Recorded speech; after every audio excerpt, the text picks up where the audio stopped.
Oh, thank you for watching. All support is appreciated. Just over here taking care of a little business, paying a few bills. And guess I'll hit you guys off with this weekly notes report. Hopefully you got a chance to watch the first episode.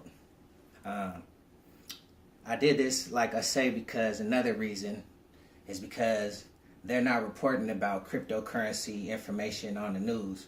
So if you find this as your interest or your passion, or you just want to know a little bit more, then tune in on a weekly basis and you can hear a little bit about what's going on in the cryptocurrency sector.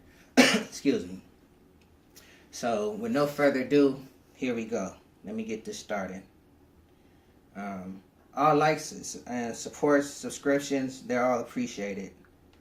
So even if you watch another video, I appreciate you. Okay, so the son of Old Dirty Bastard is launching his own cryptocurrency. Young Dirty, whose real name is Barson James, is the face of the appropriately titled Litecoin. The cryptocurrency is being produced in a partnership between the estate of Old Dirty Bastard and Link Media Partners, an entertainment industry firm. Litecoin, the ticker symbol, will exist as a token on the Tau blockchain network and is set to be traded on the alt market exchange later this year when it goes live. The project is aimed at both serving for funding for his new album and as well as access to shows and merchandise. On March 8th, the Japanese Financial Services Agency announced that it has suspended 2 cryptocurrency exchanges.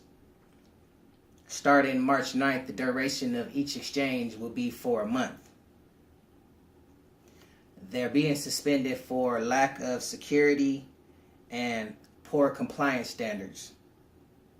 BitStation and FSHO are the exchanges that's being halted for a month. On March 7th, between 2:58 and 2:59 a.m., abnormal trading activity was detected on the widely popular cryptocurrency exchange website Binance. The automatic risk management system was triggered and all withdrawals were halted. In conformity with Changpeng Zhao, which is the owner of Binance, the CEO said that all fraudulent trades that have occurred have been reversed. Would-be investors in Telegram's multi-billion-dollar ICO, which stands for Initial Coin Offering, have become a favorite target for scammers. As many as 9 fake websites have been detected by the cryptocurrency news website CoinDesk. Most websites claim that their pre-sale will end after this weekend when the price reaches near $1. The Ways and Means Committee of the House of Representatives passed SB 1091 bill. This tax bill will allow Arizona residents to pay their tax bills in cryptocurrencies. If the bill passes legislature, hold on, let me read this so I get it right, y'all. We live. If the bill passes the state legislature, Arizona will be the first state to accept cryptocurrencies for sums owed to the state government. The U.S. state of New Jersey has issued a cease and desist order for the Initial Coin Offering endorsed by actor Steven Seagal. The New Jersey Bureau of Securities alleged that Bitcoin with 2 I's, as BITCOIIN, is selling unregistered securities to New Jersey residents. The document highlights the lack of concrete information about the development team, though it highlights the endorsement by the actor. And last but not least, y'all, Tennessee is moving forward on a measure to bar public retirement funds from investing in cryptocurrencies. On March 6th, the Tennessee Ways and Means Committee declared a measure by, a 10-0 vote, passing it along to the full chamber for further consideration. If passed, Title 8, Chapter 27, Part 8 will include, notwithstanding any law to the contrary, trustees shall not invest in any cryptocurrency. So there's a lot of stuff going on.